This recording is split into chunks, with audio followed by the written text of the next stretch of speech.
With new investment in technology and additional training for its members, a senior crime officer in the Jamaica Constabulary Force is this evening adamant that the decline in murders and violent crimes will only get steeper in the years to come. Anthony Lugg has that story.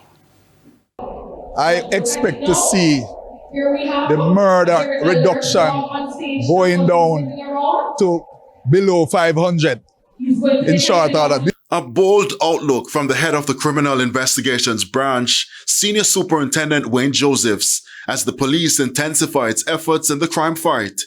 With a 44% reduction in murder since the start of the year, senior officers are denouncing claims that the current gains are unsustainable, arguing that the numbers don't lie.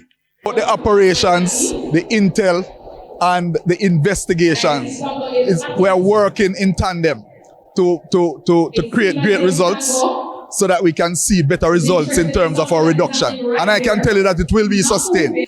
With much talks about the investments in technology, the Emergency Response Unit has been playing a critical role in coordinating rapid response. Senior Superintendent Gary Francis says with the improved technology and data, the force is now able to move swiftly to neutralize threats and prevent further escalation. He pointed to the Jamaica Eye and Plate Smart system.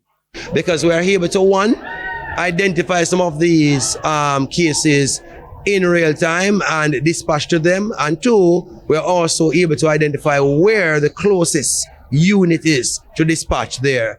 And three, we are also able to more efficiently collect and input the data or the information from our citizens in the system that we can easily dispatch that to pass it on to a dispatcher in real and quick time. And with less than 6 months remaining in 2025, the lawmen are insisting they'll not let up. So as the time moves, the Jamaica Constabulary Force will advance and be even more efficient because there are significant plans. The management team and the rank and file, they're all upbeat and everybody understands the goal. Anthony Lugg, TVJ News.